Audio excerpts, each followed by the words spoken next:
السلام علیکم ورحمۃ اللہ وبرکاتہ. الحمد للہ رب العالمین، الصلاۃ والسلام علی اشرف الانبیاء والمرسلین نبینا محمد وعلی آلہ واصحابہ اجمعین وبعد. یقول اللہ سبحانہ وتعالی اعوذ باللہ من الشیطان الرجیم بسم اللہ الرحمن الرحیم یسألونک عن الشہر الحرام قتال فیہ إلى أن قال سبحانه وتعالى والفتنة أكبر من القتل ولا يزالون يقاتلونكم حتى يردوكم عن دينكم إن استطاعوا ومن يرتد منكم عن دينه فيمت وهو كافر فأولئك حبطت أعمالهم في الدنيا والآخرة وأولئك أصحاب النار هم فيها خالدون. آیت کریمہ میں اللہ سبحانہ وتعالی نے جہاد فی سبیل اللہ کے حوالے سے یہ بات بیان فرمائی کہ یہ حرام مہینوں میں نہیں ہو سکتا. حرام مہینوں میں قتال جہاد کرنا یہ گناہ ہے، گناہ کبیرہ ہے. لیکن مشرکین مکہ کی طرف سے جو اعتراض ہو رہا تھا، اس اعتراض کے جواب میں اللہ تعالیٰ نے فرمایا کہ یہ لوگ مسلمانوں کو یہ طعنہ دے رہے ہیں کہ مسلمانوں نے ماہ حرام کو پامال کر دیا. حرام مہینہ جو رجب کا مہینہ ہے اس میں بھی انہوں نے جان لے لی، قیدی بنایا. یہ اعتراض ان کا اس لیے درست نہیں ہے کہ انہوں نے اس سے بہت زیادہ بڑے بڑے جرائم کیے ہیں، جیسا کہ اللہ تبارک و تعالیٰ نے بیان فرمایا کہ انہوں نے مسلمانوں کو اللہ تعالیٰ کے راستے سے روکا، اللہ کے دین سے روکا. اللہ تبارک و تعالیٰ کے ساتھ انہوں نے کفر کیا، مسجد حرام سے روکا. اسی طرح سے ہجرت کرنے پر مجبور کیا اور اپنے گھر بار وطن کو چھوڑ دینے پر مجبور کر دیا. یہ جرائم اتنے بڑے ہیں کہ ان جرائم کے مقابلے میں اگر لا علمی میں مسلمانوں کی طرف سے کسی کافر کی جان لے لی گئی اور کسی کو قیدی بنا لیا گیا، وہ بھی لا علمی کے ماحول میں کہ انہیں نہیں پتہ چلا کہ وہ رجب کا مہینہ ہے، تو یہ جرم ان کے ان جرائم کے بالمقابل بہت ہی معمولی اور ہلکا ہے. اور علامہ ابن القیم رحمۃ اللہ علیہ نے لکھا ہے اپنی کتاب کے اندر سیرت میں کہ یہ جو ایک شخص کو قتل کیا اور 2 لوگوں کو قیدی بنایا، اسی طرح سے مال غنیمت جو لے کر کے وہ گئے تھے اس میں سے 5واں حصہ اللہ اور اس کے رسول کے لیے جو نظام ہے اسلام کا، یہ سارے کام اسلامی تاریخ میں سب سے پہلے اسی موقع پر ہوئی ہے. یعنی سب سے پہلے 1/5 حصہ مال غنیمت کا نکال کر کے اللہ اور اس کے رسول کے نام پر الگ کر دیا گیا اور پھر بقیہ حصہ مجاہدین میں تقسیم کیا گیا. اسی طرح سے پہلی بار کسی کا قتل ہوا اللہ کی راہ میں جہاد کرنے والوں کے ہاتھوں. اسی طرح سے 2 لوگوں کو پہلی بار اسلامی تاریخ میں قیدی بنایا گیا. تو یہ اسلامی تاریخ کا پہلا واقعہ تھا جو پیش آیا تھا. خیر، اس کے بعد اللہ تبارک و تعالیٰ کا ارشاد ہے وَلَا يَزَالُونَ يُقَاتِلُونَكُمْ حَتَّى يَرُدُّوكُمْ عَنْ دِينِكُمْ إِنِ اسْتَطَاعُوا. اللہ فرماتا ہے کہ یہ کفار، یہ مشرکین تم سے اتنی سخت دشمنی رکھتے ہیں، تم سے اتنا زیادہ عناد اور اتنی عداوت رکھتے ہیں کہ اگر ان کے بس میں ہو اور یہ کر سکیں تو تم سے اتنا لڑیں گے، تم سے اتنا قتال کریں گے کہ تمہیں اپنے دین سے مرتد کر دیں. یعنی تمہیں دوبارہ اسلام کو چھوڑ کر کے کفر میں جانے پر مجبور کر دیں. یہ بہت ہی اہم آیت کریمہ ہے اور اس کا حصہ ہے کہ ہمیں اس بات کو اچھی طرح سے سمجھ لینا چاہیے. مسلمانوں کو یہ بات ہمیشہ اپنے ذہن و دماغ میں رکھنی چاہیے کہ یہ بات کسی خاص دور کے لیے نہیں ہے، کسی خاص دور کے لیے نہیں، یہ عہد رسالت کے لیے نہیں ہے، عہد صحابہ یا سلف صالحین کے دور کے لیے نہیں ہے. اللہ فرماتا وَلَا يَزَالُونَ يُقَاتِلُونَكُمْ، یہ لوگ مسلسل ہمیشہ برابر کیا کریں گے؟ تم سے لڑتے رہیں گے یہاں تک کہ تمہیں اپنے دین سے مرتد کر دیں، تمہیں اپنے اسلام سے مرتد کر دیں. یعنی تم پلٹ کر کے پھر سے کفر میں داخل ہو جاؤ، اس کی پوری کوشش یہ کرتے رہیں گے. تو ہمیں یہ بات ہمیشہ یاد رکھنی چاہیے کہ یہ ہمیشہ مسلمانوں کے خلاف سازش چلتی رہے گی. کیسے مرتد بنایا جائے، کیسے ان کو دین سے دور کیا جائے، کیسے ان کو کفر میں داخل کیا جائے. بہرحال گھر واپسی کی بات اسی لیے دیکھیں کہ آج بھی ہو رہی ہے اور جگہ جگہ آئے دن ہم سنتے رہتے ہیں اخبارات اور میڈیا کے ذریعے سے کہ ایک سے ایک شخص کھڑا ہوتا ہے اسلام دشمنی اور عداوت میں اور یہ بات کہتا ہے کہ گھر واپسی کرنا ہے اور گھر واپسی کرنا پڑے گا، اور تم سب مسلمان جو اسلام کی بات کرتے ہو یہ چند سالوں پہلے کے سے ہے یہ، اور اصل جو تمہارے باپ دادوں کا پردادوں کا جو دین ہے وہ کفر ہے. اس طرح کی باتیں ہمیشہ ہوتی رہتی ہیں. آج سب سے بڑا جو کام اس سلسلے میں ہو رہا ہے وہ عیسائی مشنریوں کی طرف سے ہو رہا ہے، اور وہ اپنے مال سے، اپنی دولت سے اور اپنے فتنوں سے مسلمانوں کو، کمزور مسلمانوں کو، جاہل لوگوں کو جو کم علم ہیں، ایسے مسلمانوں کو ورغلا کر کے اور انہیں بہکا کر کے عیسائیت کی تعلیم دے رہے ہیں۔ اور وہ گھرانے، بہت سارے ایسے مرد اور خواتین کی رپورٹ اخبارات کے اندر موجود ہے، ساؤتھ ہندوستان کے اندر، جنوبی ہندوستان کے اندر خاص طور پر بہت سارے علاقوں میں کئی سو فیملیوں نے اسلام کو چھوڑ کر کے عیسائیت اختیار کر لی ہے، اور سب کے سب مرتد ہو کر کے نصرانی ہو گئے ہیں۔ اور اس کے پیچھے راز جو ہے وہ مال کا راز ہے، مال خرچ کرتے ہیں، پیسے دیتے ہیں، گھر خرید کر کے بنا کر کے دیتے ہیں، پوری زندگی ان کے خرچے برداشت کرتے ہیں، سارے بچوں کی تعلیم کے اخراجات برداشت کرتے ہیں، بڑے بڑے کالجز میں ان کے ایڈمیشن کرواتے ہیں۔ ان تمام چیزوں کو ہتھ کنڈوں کا استعمال کر کے میرے بھائیوں یہ لوگ جو ہے ارتداد یعنی مرتد بنانے کی، اسلام سے مرتد ہونے کی، پلٹ جانے کی کے لیے لوگوں کو مجبور کرتے ہیں۔ آج ہم آئے دن جو اخبارات میں سنتے رہتے ہیں اس میں سب سے بڑی جو چیز ہے وہ یہ ہے کہ غیر مسلموں کو مسلم لڑکیوں سے آشنائی پر مجبور کیا جاتا ہے، اس کے لیے تیار کیا جاتا ہے۔ کالجوں میں دیکھ لیں، جاب کے جو ہبس ہیں جہاں لوگ بہت سارے لڑکے اور لڑکیاں، جوان لڑکے لڑکیاں اور مسلم غیر مسلم کام کاج کرنے کے لیے، جاب کے لیے، سروس کے لیے، ملازمت کے لیے جاتے ہیں، وہاں پر بڑی کوشش ہوتی ہے کہ وہ مسلم لڑکیوں کو رجھائیں اور انہیں اپنے قریب کریں، اور پھر اس طریقے سے دونوں کے درمیان افیئر ہو جائے اور عشق و معاشقہ ہو جائے، اور پھر دھیرے دھیرے وہ لڑکیاں مرتد ہو کر کے، اپنے ماں باپ سے الگ ہو کر کے، اپنے دین سے برگشتہ ہو کر کے غیر مسلم لڑکوں کے ساتھ شادی کرنے کے لیے تیار ہو جاتی ہیں اور پوری قوم سے بغاوت کرنے پر آمادہ ہو جاتی ہیں۔ یہ رپورٹیں بہت تیزی کے ساتھ عام ہو رہی ہیں، اور آئے دن ہم سنتے بھی رہتے ہیں، پڑھتے اور دیکھتے بھی رہتے ہیں کہ کس طریقے سے مسلم لڑکیاں باقاعدہ اپنا نام، مسلم نام، اپنے باپ کا مسلم نام بیان کرتی ہیں، اپنا علاقہ بیان کرتی ہیں، اور اس کے بعد کورٹ میرج کر کے، شادی کر کے کورٹ سے اپنے ہندو شوہر کے ساتھ وہ الگ تھلگ ہو جاتی ہیں، اور باقاعدہ کہتی ہیں کہ ہمارے اوپر کوئی دباؤ نہیں ہے، یہ ہمارا شوہر ہے جس کا نام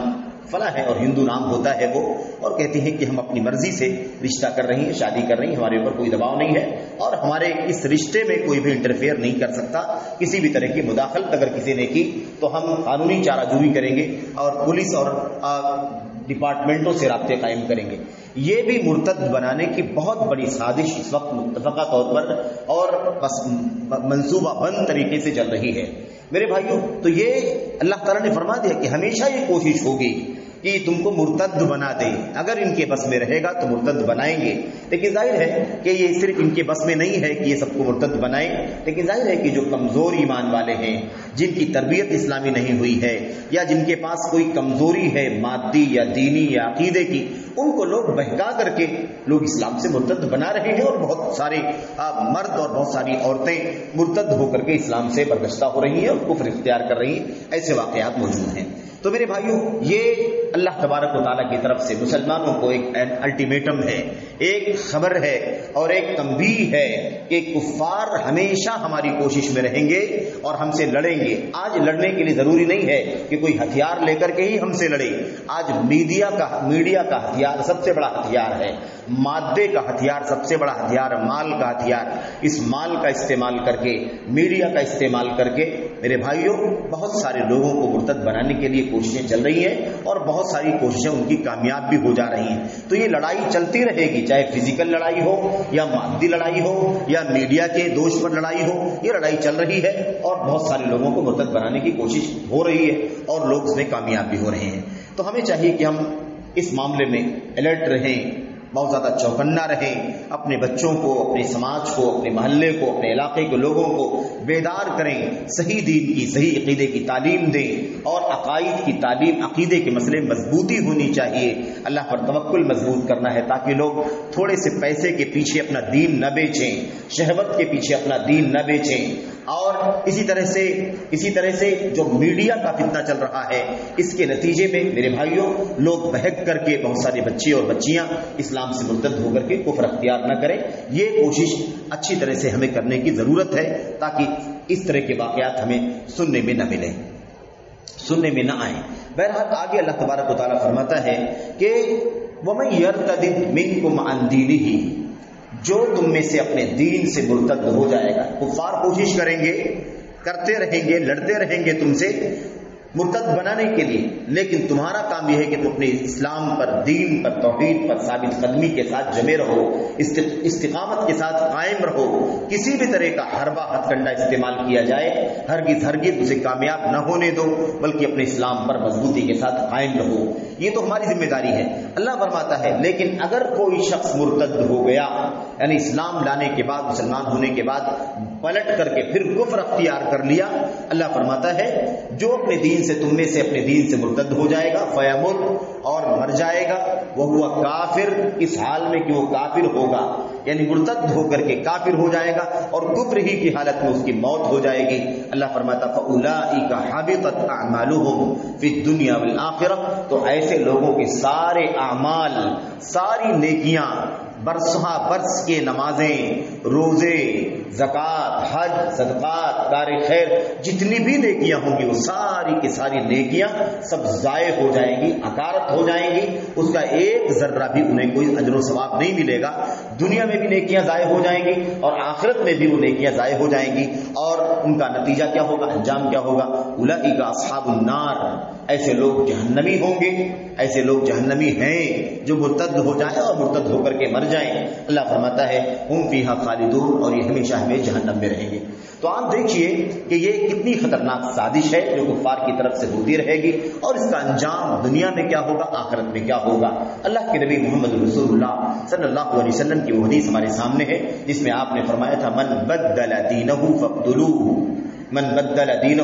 فاقتلوہ، تم میں سے جو شخص اپنا دین بدل دے اسے قتل کر دو. اسلامی نظام اگر ہوگا، اسلامی حکومت ہوگی، اسلامی نظام ہوگا، اور کوئی شخص اسلام سے مرتد ہو کر کے کوئی بھی غیر اسلامی دھرم استعمال،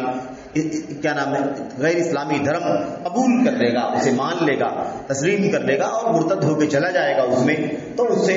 اسلامی حکومت، قاضی اور جو بھی لوگ ذمہ دار ہوں گے وہ اسے بلا کر کے اسے کیا شبہ ہے، اسے کیا ڈاؤٹ ہے، اس نے کیوں اسلام قبول کیا، اس کی عقل سلامت ہے کہ نہیں، یا اس کی معلومات کا مسئلہ ہے، جہالت کی وجہ سے کیا، یا کسی مسئلے میں ٹینشن میں آ کر کے اس نے ایسا کام کر لیا. ان تمام چیزوں کے بارے میں چھان بین کرنے کے بعد، پوچھ تاچھ کرنے کے بعد اگر ایسا کوئی مسئلہ نہیں ہے اور وہ شخص مرتد ہو گیا ہے تو ایسی صورت میں اسلام کا حکم نافذ ہوتا ہے اسلامی نظام میں کہ اسے قتل کر دیا جائے گا. کیوں؟ اس لیے کہ جو شخص مرتد ہو گیا، جو شخص مرتد ہو گیا، مرتد ہونے کی سزا یہ ہے کہ اسے اب اللہ تعالیٰ کی سرزمین پر رہنے کا اب اختیار نہیں. کیوں؟ اس لیے کہ اس نے کفر کیا ہے. ایک وہ کفار ہیں جو کفار ہیں، انہیں باپ دادوں کے زمانے سے وہ کافر ہیں، انہیں توحید کا، اسلام کا پیغام پہنچایا جائے تاکہ وہ اسلام قبول کریں اور وہ اسلام کی معلومات انہیں ہو اور وہ مان لے تو اچھی بات ہے، نہیں مانے تو وہ کافر ہیں، لیکن ان کا بھی انجام ہمیشہ ہمیشہ کے لیے جہنم ہے. لیکن میرے بھائیوں، جو شخص اسلام لانے کے بعد، مسلمان ہونے کے بعد مرتد ہو جائے، دین چھوڑ دے، اسلام سے برگشتہ ہو جائے اور کفر اختیار کر لے، اس کی سزا دنیا میں یہ ہے کہ اسے قتل کر دیا جائے گا. اور یہ سزا ایسی نہیں ہے کہ قتل کرنے کی وجہ سے اب اس کا گناہ معاف ہو جائے گا اور اب قیامت کے دن وہ جہنم میں نہیں بلکہ جنت میں جائے گا. یہ مطلب نہیں ہے اس کا، یہ مطلب نہیں ہے. وہ دنیا سے کفر کی حالت میں جائے گا، توبہ کیے بغیر جائے گا تو اس کا انجام اور اس کی سزا ہمیشہ ہمیشہ کے لیے جہنم ہوگی، گرچہ اسے قتل کیا گیا ہو. میرے بھائیوں، تو مرتد کی سزا جو قتل ہے وہ سزا اس بات کے لیے ہے کہ اس نے اسلام کو چھوڑ دیا ہے، اب اسے زندہ رہنے کا حق نہیں ہے. یہ اس بات کی سزا نہیں ہے کہ اب اسے سزا مل گئی تو وہ جنت میں جائے گا. نہیں، جنت میں وہی جائے گا جو ایمان کی حالت میں دنیا سے جائے گا، توحید کی حالت میں دنیا سے جائے گا، جنت میں وہی جائے گا میرے بھائیوں. ورنہ جو شخص کفری حالت میں دنیا سے گیا ہے وہ کبھی بھی جنت میں نہیں جا سکتا ہے. اس لیے کہ اللہ تبارک و تعالیٰ فرماتا ہے اسی حالت میں مر گیا، مرتد ہونے کی حالت میں، تو ایسے شخص کی ساری نیکیاں، ایسے لوگوں کی ساری نیکیاں دنیا میں آخرت میں ضائع ہو جائیں گی اور یہ جہنمی ہوں گے اور جہنم میں ہمیشہ ہمیشہ رہیں گے. تو بہرحال یہ اسلامی نظام کا معاملہ ہے. اسلامی نظام میں اگر کوئی شخص اسلام سے مرتد ہوگا تو اس کی سزا یہ ہوگی، اسے 2 دن 3 دن 4 دن اسے سمجھایا جائے گا، بجھایا جائے گا، توبہ کرائی جائے گی. اگر توبہ کر لے تو الحمدللہ، اور اگر توبہ نہیں کرے گا، کفر کی حالت میں ہی رہے گا اور اس پر اڑا رہے گا تو اسے قتل کر دیا جائے گا اور اس کا آخرت میں انجام ہمیشہ ہمیشہ کے لیے جہنم ہوگا۔ تو یہ ہمیں میرے بھائیوں اللہ تبارک و تعالیٰ کی طرف سے بہت عظیم الشان ہدایت ہے کہ یہ لوگ ہمیشہ ہمارے خلاف رہیں گے،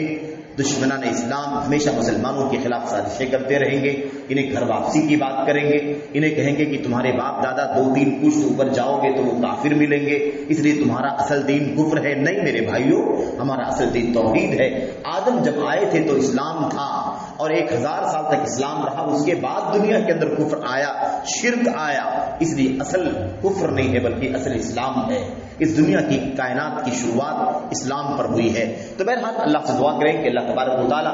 مسلمانوں کو، مسلم سماج کو، سوسائٹی کو، بچوں کو، بچیوں کو، بڑوں کو، چھوٹوں کو، سبوں کو اللہ تبارک و تعالیٰ اسلام کی،